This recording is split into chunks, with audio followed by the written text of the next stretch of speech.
15 साल पहले की बात है। Real Madrid and Atletico Madrid ने नॉन अग्रेशन पैक्ट साइन किया था। अगर आपको नहीं पता है ये नॉन अग्रेशन पैक्ट क्या है तो उस पर पहले थोड़ा सा टचअप कर लेंगे, उसके बाद आगे जाके बात करेंगे।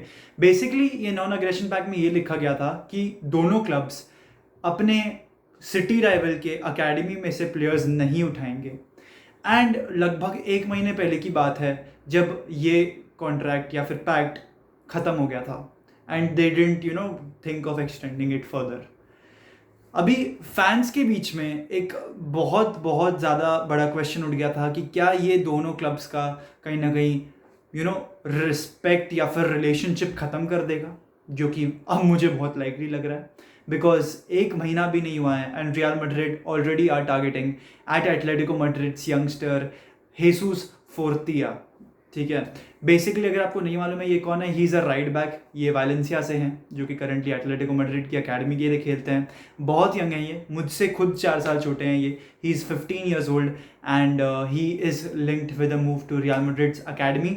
Not even Castilla, Real Madrid C में जाएंगे ये अगर ये जाते हैं, because currently Real Madrid B में यानी कि जो कस्तिया की साइड है उसमें करंटली हमारे पास सर्जियो सैंटोस हैं एंड साथ ही साथ हमारे पास विनीसियस टोबायस भी हैं। तो अगले 2 साल में जब इन दोनों में से कोई एक जाएगा तो you will see Jesus Fortea coming in the Real Madrid B squad and आगे जाके in the coming years possibly एक डेकेड बाद आपको ये प्लेयर एल देरबी में रियल मैड्रिड की वाइट जर्सी पहनते हुए भी दिखेगा। तो it is going to be a very very big thing क्योंकि एटलेटिको मैड्रिड फैंस तो इस प्लेयर के पीछे पागल हो जाएंगे, इसको बू बहुत करेंगे। क्या पता एक पिग भी फेंक दे इस पर, डेड पिग। एनीवेज उस पर हटते हुए coming back to the pact, तो बेसिकली ये पैक्ट टूट चुका है एंड कहीं ना कहीं मेरे हिसाब से दोनों क्लब्स का अब रिलेशन थोड़ा सा टॉक्सी टर्वी होगा। कहीं ना कहीं वो एक रिस्पेक्ट फैक्टर तो आई थिंक रियल मैड्रिड ने कहीं ना कहीं लूज ही कर दिया था for Atletico Madrid, because Atletico did not give them a guard of honour. अभी एटलेटिको के भी रीजन है बिकॉज रियल मैड्रिड ने उन्हें गार्ड ऑफ ऑनर नहीं दिया था पहले। खैर उस पर ज़्यादा नहीं जाएंगे। तो यही है आपका non aggression pact and Jesus Fortea के बारे में कुछ एज ऑफ नाउ मुझे नहीं मालूम है details, because he is just 15। Currently वो एटलेटिको मैड्रिड की सी साइड के लिए खेलते हैं। तो उस लीग या फिर like the third league of Spain अगर आप कहें तो उसके बारे में वीडियोस वगैरह मिलना बहुत मुश्किल है एंड उस पर फिर मैं उसका गेम प्ले एनालाइज करके भी आपको कुछ डिटेल्स नहीं दे सकता एज ऑफ नाउ, बट आगे जाके obviously as he gets promoted आपको उसके बारे में पता चल ही जाएगा। खैर नॉन अग्रेशन पैक्ट से हटते हुए अब बात करते हैं क्रूज के बारे में। टोनी क्रूज का कॉन्ट्रैक्ट एक्सपायर हो रहा है 2023 में। अब बहुत बहुत लाइकली हो रहा है कि क्रूज एक्सटेंड नहीं करेंगे अपना contract because of Real Madrid's great choice of midfielders they have right now. Toni Kroos, Luka Modric, Casemiro, Aurelien Tchouameni, Camavinga, Federico Valverde and even Dani Ceballos for that matter. 7 बहुत अच्छे quality के midfielders हैं। मुझे तो समझ में भी नहीं आता कि रियल मैड्रिड 4-4-2 कैसे खेलेगी विद 2 वाइड मिडफील्डर्स जब आपके पास 7 बहुत अच्छे सेंट्रल मिडफील्डर्स का ऑप्शन है। कैसेमीरो, चुएमानी को साइड हटाते हुए तो भी आपके पास 5 बहुत अच्छे सेंट्रल मिडफील्डर्स के ऑप्शन हैं। खैर वो बात ही है, Toni Kroos will not be extending his contract as of now. ये खबर निकल कर आ रही है that 2023 could be the last year जब आपको टोनी क्रूज फुटबॉल खेलते हुए दिखें, या फिर at 2023 could be the last year जहाँ पे आप उसको या फिर उन्हें रियल मैड्रिड में देखेंगे, बिकॉज उसके बाद या तो MLS जाएंगे या फिर ही विल रिटायर। बिकॉज 2 साल पहले टोनी क्रूज ने बहुत क्लियरली कह दिया था that he wants to retire at Real Madrid and बहुत जोर शोर से मीम्स भी बने थे कि यार Real Madrid doesn't do that, we don't do that here buddy. खैर उस पर नहीं जाएंगे और आगे बात करते हैं। तो टोनी क्रूज का मुझे जहाँ तक लगता है दैट उसको 1-1 साल जैसे हम मॉड्रिच को ऑफर करते हैं वैसे उसे भी ऑफर करेंगे।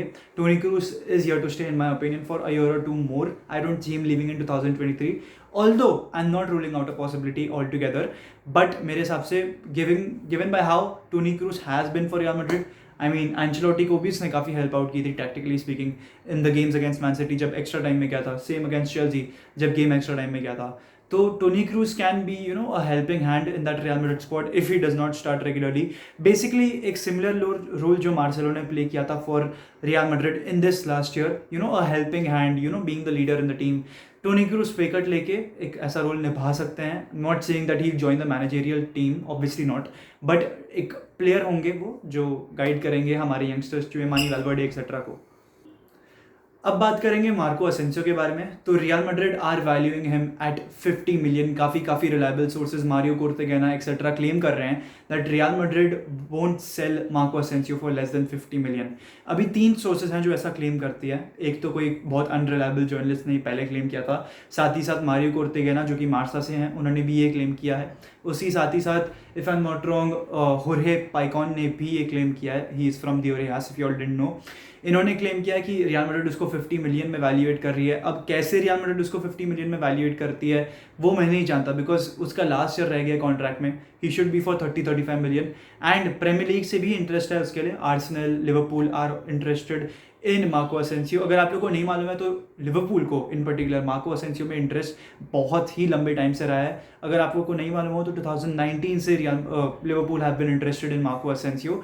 क्या ये साल मार्को असेंसियो लिवरपूल जाते हैं देखा जाएगा, बिकॉज लिवरपूल में वो कहाँ फिट आएंगे that is also a very big question. क्या वो बेंच पे रहेंगे, क्या वो स्टार्ट करेंगे, आप कमेंट सेक्शन में बताइएगा। आर्सेनल के लिए भी सेम क्वेश्चन रहेगा कि क्या वो जब जाएंगे आर्सेनल फॉर एग्जांपल, तो क्या आपको लगता है कि वो आर्सेनल के लिए स्टार्ट कर सकते हैं? Is he that good to start for Arsenal? That is also a very big question, because AC Milan कहीं ना कहीं रूल आउट हो जाती है। Because AC Milan at max 35 million दे सकती है। 50 मिलियन क्या वो जो डील होगा, या 45 million also for that matter, वो बिल्कुल भी मैच नहीं करना चाहते एंड ना ही वो कर पाएंगे बिकॉज ऑफ कहीं ना कहीं प्रीमियर लीग क्लब्स की फाइनेंशियल मसल जो कि एसी मिलान से थोड़ी सी ऊपर है, with due respect to AC Milan. तो यही बात है। मुझे बिल्कुल नहीं लगता कि लिवरपूल या फिर आर्सेनल 50 मिलियन देगी for Marco Asensio, and Real Madrid को कहीं ना कहीं नेगोशिएट करना पड़ेगा। मार्को असेंसियो के पर्सपेक्टिव से ये है दैट उसका प्लान आउट ये है, होर्हे मेंडेस वांट्स हिम टू कहीं ना कहीं continue with real Madrid, so that जो अगला क्लब होगा मार्को असेंसियो को 2023 में, बिकॉज रियल मैड्रिड उसको एक नया कॉन्ट्रैक्ट ऑफर नहीं करना चाहती है, तब होर्हे मेंडेस उससे एक बहुत तगड़ा साइनिंग बोनस लेंगे उस क्लब से जो मार्को असेंसियो को लेगा। इसलिए वो होर्हे मेंडेस चाहते हैं कि मार्को असेंसियो 1 साल रुके। खैर मार्को असेंसियो भी चाहते हैं कि वो 1 साल रुके, but he wants wage improvement या फिर wage increase, because going by what he's done in the last 2 years, he's provided around 25 GA in the last 2 years या फिर 30 GA जितना भी होगा, I don't remember। तो यही बात है मार्को असेंसियो पे। ऑल्दो आई फील कि मार्को असेंसियो को जाना चाहिए। योविच भी जा रहे हैं, मारियानो भी जा रहे हैं, लतासा को प्रमोट किया जाएगा एंड प्रॉब्ली एक फॉरवर्ड को भी लाया जाएगा। आई होप सो एक फॉरवर्ड आए। एंड एक एंट्री की या फिर एक अराइवल की बात कर रहे हैं तो जूड बेलिंगम पे एक अपडेट है। Jude Bellingham will not be less than 120 million. Borussia Dortmund के काफ़ी क्लोज सोर्सेज ने बेसिकली एक ऑफिशियल अनाउंसमेंट दे दी है कि जितने भी क्लब्स जूड बेलिंगम में इंटरेस्टेड है, he is not going to be less than 120 million. तो मेरे हिसाब से तो यार रियल मैड्रिड कहीं ना कहीं इस डील से आउट हो जाए तो बेटर है, because frankly speaking we don't really need Jude Bellingham. मेरे हिसाब से कामाविंगा जब नंबर 8 पे ऑपरेट करता है तो ही is not less than Jude Bellingham. I feel कि दोनों के प्लेयर प्रोफाइल्स काफ़ी सिमिलर हैं, तो आपको ऐसे प्लेयर प्रोफाइल लाना ही क्यों है। आई रियलाइज़ कि आपके पास क्रूस और मॉड्रिच प्रोबेबली अगले साल जा रहे हैं, इसलिए आपको एक क्वालिटी मिडफील्ड ऑप्शन लाना है, बट आपके पास अकेडमी में भी काफ़ी अच्छे ऑप्शन है। ऑफ सर्जियो अरिबास, आपके पास एंटोनियो ब्लांको का भी ऑप्शन है etcetera, but it is a very big question mark, because क्योंकि हम अब एटलेटिको मैड्रिड से एक प्लेयर उठा रहे हैं तो कहीं ना कहीं रियल मैड्रिड से वो भी ट्राई करेंगे कि एक प्लेयर उठा पाए, बट कहीं ना कहीं एटलेटिको मैड्रिड के पास सेम फाइनेंशियल मसल नहीं है जितनी रियल मैड्रिड के पास है, वो सोर्सेज नहीं है जो रियल मैड्रिड के पास है। तो आई रियली डाउट अगर ऐसा कुछ होगा। खैर जूड बेलिंगम की बात करते हुए लिवरपूल जाना चाहिए मेरे हिसाब से, तो बेस्ट उसके लिए वही होगा कि वो लिवरपूल जाए, because he is a creative option आपकी मिडफील्ड में। एंड कहीं ना कहीं लिवरपूल की वीकनेस उनकी मिडफील्ड में लाई करती है, क्योंकि वहाँ पे क्रिएटिविटी कोशेंट थोड़ा कम है compare to other Premier League top clubs like Man City etcetera. तो यार वही है, आई थिंक कि वो हेंडरसन को रिप्लेस कर पाएगा जूड बेलिंगम, क्योंकि लॉन्ग बॉल की बात होए, विजन की बात होए, ग्रेट पासिंग क्वालिटी दोनों में होगी जॉर्डन हेंडरसन और Bellingham, and he will easily fit in that squad. I feel कि वो सिस्टम में काफ़ी अच्छे से बैठ जाएगा। खैर आज के लिए बस इतना ही। If you are watching this video till the end please do subscribe to the Madrid pundits. इस वीडियो को लाइक कीजिए। एंड आपको क्या लगता है कि जूड बेलिंगम ज्वाइन करेंगे Real Madrid? And see you tomorrow. Hala Madrid इन ला मास।